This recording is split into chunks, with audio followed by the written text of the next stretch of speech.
Bob Jacobs, where were you? What were you filming, and where were you? I was officer in charge of optical instrumentation at Vandenberg Air Force Base from 1963 to 66. That's our job California? was to photograph. That's California, so right there on the coast. Right. And our job was to photograph with high-speed instrumentation every missile launch from Vandenberg going down the test range. They wanted to find out if we could figure out a place to put a telescope where we could get a side view of the missile so that we could see all three stages of powered flight. So I went up to Big Sur, California, up on a U.S. Forest Service road on Anderson Peak, and I installed a telescopic sight up there. The Air Force flew in a huge catadioptric telescope from the Cape. It was built by Dr. Walter Manning at the Boston University. They put the telescope up there, and with that thing, which had a focal length of 2,500 inches, we photographed an Atlas missile raising up out of the fog cover and flying downrange. We got all three stages of powered flight, and as the dummy warhead and the package flew on down range, we were all celebrating the fact that we had seen the thing and accomplished the mission.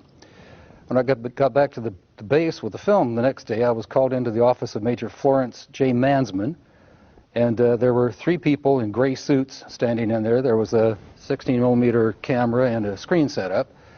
Major Mansman said, "Lieutenant, sit down and watch this." And he turned down the lights, turned on the camera on the projector, and the film came on. And I recognized it as the film that we'd shot at Big Sur the previous day.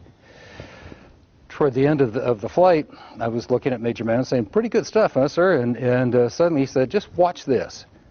And as I watched, the warhead, the dummy warhead, the chaff that was put out in front of it as a decoy to deflect the Russian anti-missile tracking radar.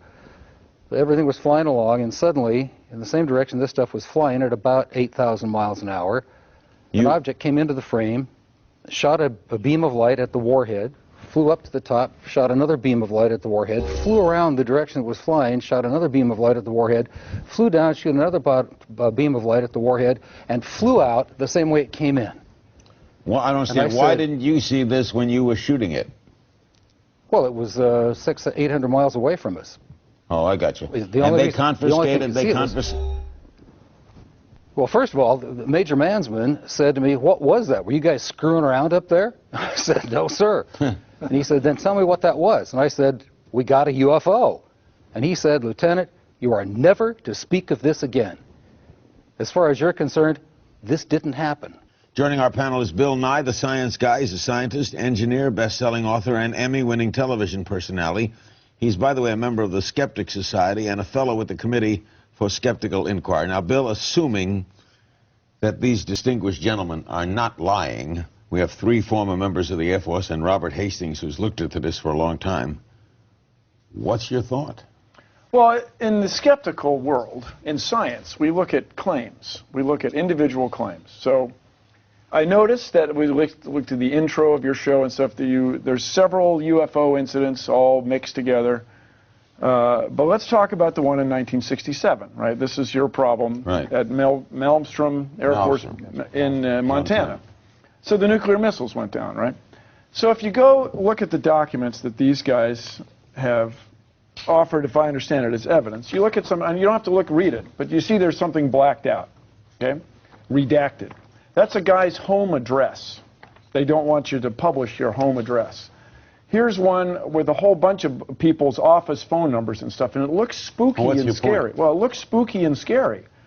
But it turns out that that day, or the day before, the power had gone out in some of the chiller units, the air conditioning, okay?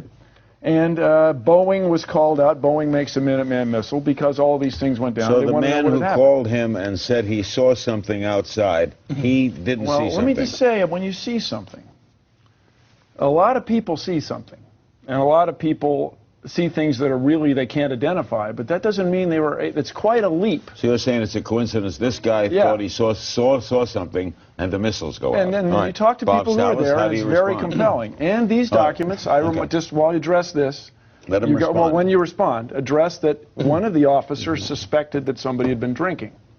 Okay. I never heard that. So I never heard that claim that anybody was. Anybody Drinking. Let me say, first of all, the missile shutdowns had nothing to do with power failure. There is triple redundancy on power. We've got Montana Power, we've got backup generator, we've got batteries. Okay, the power. You've never seen missiles go down due to a power failure. Not really, because of all that backup on power. So this had nothing to do with power. Second point, the flight security guard that reported this was about less than 100 feet away from this object. He was looking at it through his window. It was right outside the front gate, right above the gate. It was glowing red object, pulsing, and that. Okay, did you see it? No, I couldn't see it. I couldn't leave the capsule. But within seconds after that report, the missile shut down. Now, was that a coincidence? Well, it's hearsay, as we say in It's not court. hearsay. Well, you're It's saying that this testimony. guy told you. Well, you're not saying. I'm not asking you. You don't think he's lying. No. All right. So the guy did tell him. He did Right. tell him, and he Okay. saw something. And The guy saw coincidentally, the something. missile shut down. Now, what you if hear the a same- siren. I mean, You mind if I speak, Mr. Comedian? Go ahead. I was there. I was there. I saw the film with my own eyes. I'm not lying. Why would I? I'm a university professor with a PhD and a lot of years of good, respectful research. So the guys from Ulster may not have seen the UFO, but they saw the results of it. I saw the damn thing on film with my own eyes, so don't call me a liar, and you weren't there. didn't- I was. With all due respect, I'm not calling you a liar. It's just quite a step to say there's a film with remarkable images on it that the CIA confiscated. Which I It's saw quite a and which step they to- did.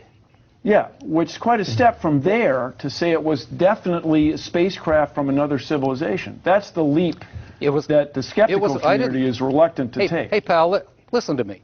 I didn't say it was a spaceship from another civilization. I said it was something in the air that we couldn't identify. Therefore, it was an unidentified flying object.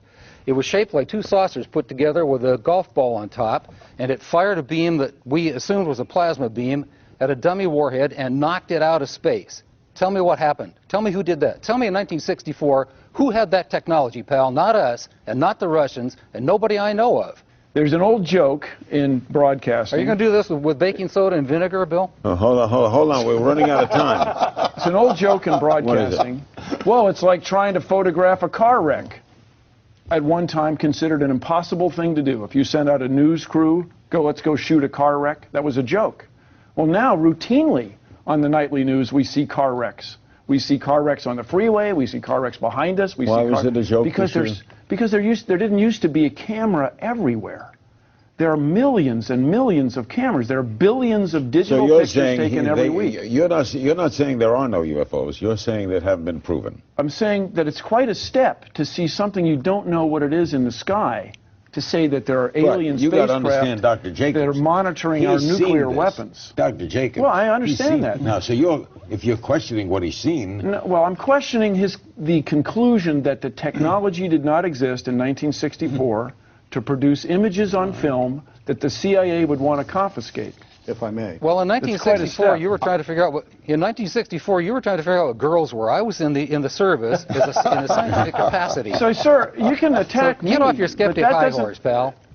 Well, it just doesn't. You're attacking it's us. quite a You're the step. one who's making ad hominem attacks and saying saying- that's quite a step. You bet it's quite a If I step. may.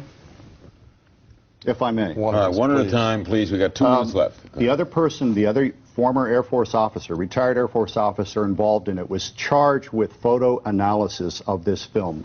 Florence Mansman. He's now deceased. Florence I've J. spoken to Mansman. his widow. I have correspondence, private correspondence between Dr. Jacobs and Dr. Mansman, actually. And 20 years later, they are marveling over what they saw. Mansman's professional assessment at Vandenberg in 1964 was that this was an extraterrestrial craft. Okay, so he made that conclusion. That's correct. Okay, all right. And I can send you, I will give CNN, I'm trying to get the national media involved in this as much as possible. I will send anyone, any correspondent for any newspaper, any radio station, TV station, any scientist, any member of your group, all of the original documentation where these gentlemen are discussing the subject 20 years later. We're going to do a lot more on this because we do a lot on UFOs. We thank you all for coming, and we thank Dr. Jacobs. And